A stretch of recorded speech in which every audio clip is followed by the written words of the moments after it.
Margin করে নেবেন।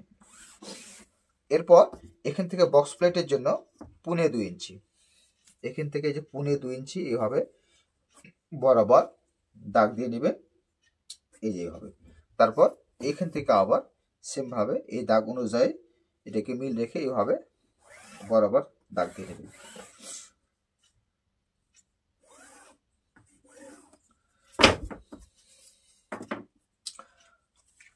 গলার মাপ, গলা হচ্ছে 15.5 ইঞ্চি। তো 15.5 ইঞ্চি যদি গলা হয় তাহলে এখান থেকে আপনারা 2.5 ইঞ্চি দাগ দিবেন, এখান থেকে যে 2.5 ইঞ্চি।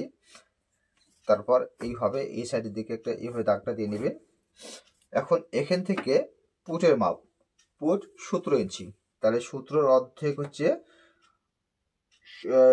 8 8 16 17 8.5 ইঞ্চি, এই যে 8.5 ইঞ্চি দাগ দিয়ে নিব। তারপর এখান থেকে এই মার্জিন থেকে এই মার্জিন এইভাবে একটা ডাউন, এখানে একটা এইভাবে মার্জিন করে নেবেন। তো দেখতে পাচ্ছেন এখান থেকে আপনার কলারের অর্থাৎ গলা মাপটা দেবেন 2.5 ইঞ্চি। তারপর এখান থেকে ডাউন হবে 2 ইঞ্চি। তারপর এটাকে এইভাবে স্কেল দিয়ে দাগটা দিয়ে নিয়েছি। তারপর এখান থেকে এখন লক্ষ্য করুন, এখান থেকে এখন আমি এই বডিকে 4 ভাগের 1 ভাগ নিব। বডি 35 ইঞ্চি আছে, তাহলে এখান থেকে 35কে 4 ভাগের 1 ভাগ নিলে 9.5 ইঞ্চি। এখানে লুজ সহ টোটাল হবে আপনার 2.5 ইঞ্চি। এই যে 2.5 ইঞ্চি ভাবে এটা দাগ দিয়ে নেব। এখানে টোটাল হচ্ছে 11.5 ইঞ্চি। এই 11.5 ইঞ্চি আপনার এখানে দাগটা দিয়ে দেবেন। যেহেতু আপনার এটা বডি ফিটিং না, এটা হচ্ছে আপনার লুজ ফিটিং। যারা লুজ ফিটিং করতে চায় তো তাদের জন্য আপনার 2.5 ইঞ্চি এই মার্জিনটা করে নেবেন। তো 2.5 ইঞ্চি দেওয়ার পর বরাবর মার্জিন করে নেবেন। তো এখানে অনেকে প্রশ্ন করে কি ভাই এখান থেকে যত বডি হবে এখান থেকে কতটুকু আপনার লুজ দিব বা কতটুকু আপনার এখানে ইঞ্চি দেওয়া লাগবে। তো যারা ফিটিং চায় তো তাদের জন্য আপনারা এখান থেকে 1.5 ইঞ্চি দিবেন। আর যারা বেশি লুজ চায় সেখান থেকে আপনারা 2.5 ইঞ্চি লুজ দিবেন। সেলাই সহ আমি টোটাল নিয়েছি 2.5 ইঞ্চি। তারপর এই দাগ থেকে এখান থেকে দেখুন এই পর্যন্ত এটাকে আমি 4 ভাগের 1 ভাগ নিয়েছি।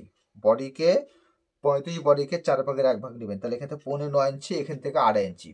তারপর এখান থেকে 1 ইঞ্চি এদিকে একটা দাগ দিয়ে নিব, এখানে দাগটা দিয়ে নেবেন। তারপর এইভাবে সুন্দর করে এই সাইডে এদিকে একটা মার্জিন। এরপর এই নিচের দিকে এখান থেকে চাইনিজ হবে 2.5 ইঞ্চি। এখন এই চাইনিজের যে রাউন্ডটা কিভাবে করবেন তো দেখুন এইভাবে সুন্দর করে এর এটা মিডল সেন্টার করে নেবেন, এই যে। তারপর এখান থেকে সুন্দর করে এইভাবে এই যে চাইনিজের রাউন্ডটা করে নেবেন। তো এখান থেকে এখন আপনাদের আর্ম হোলের দাগটা কিভাবে দিবেন বা কিভাবে ড্রয়িংটা করবেন তো এইভাবে সুন্দর করে এই যে এইভাবে ড্রয়িংটা করে নেবেন। এরপর গলার সেম ভাবে এখানে আপনারা এইভাবে রাউন্ড করে নেবেন। তারপর এখন আপনার ড্রয়িং করা কমপ্লিট হয়ে গেল। এখন আপনাদেরকে কাটিং করে দেখাবো। এইভাবে সুন্দর করে কাটিংটি করে নেবেন আপনারা।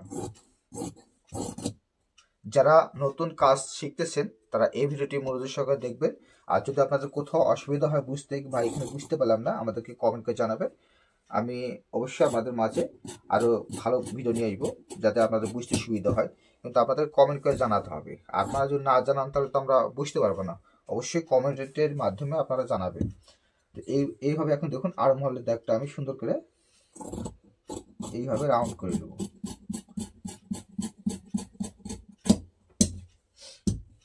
এরপর এখান থেকে বরাবর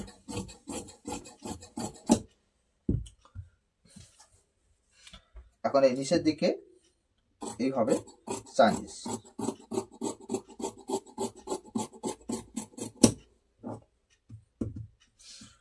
এখানে একটা মার্ক করে দিবেন এইভাবে।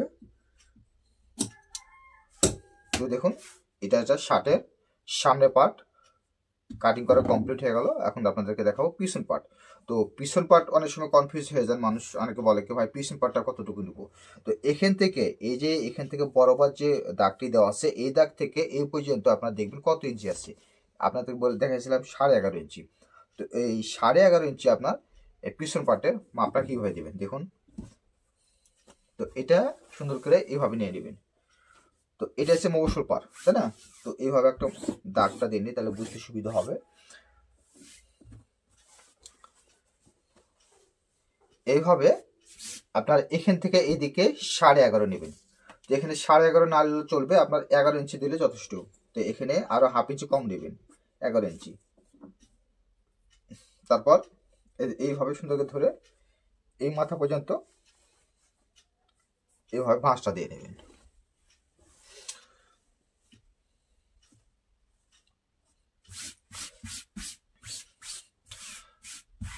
এখন দেখুন এখানে যে চেকটা মিল করবেন, এভাবে সুন্দর করে চেকটা মিল করবেন। মিল করার পর সামনে যে পার্ট থাকবে এই পার্টটা আপনার এইভাবে এখন এটার সাথে মিল করে কাটিং করতে হবে। তো এই যে দেখুন এখান থেকে একটু বেশি যাবে। তো আমি আপনাদেরকে দেখাচ্ছি স্টেপ বাই স্টেপ, যাতে আপনাদের এই একটা শার্ট কাটিং দেখলে যেন আরো অন্যান্য মাপের শার্টগুলো কাটিংগুলো আপনারা করতে পারবেন। আমি যদি মানে খুব দ্রুত কাজগুলো দেখাই দিই তাহলে আপনারা বুঝতে পারবেন না।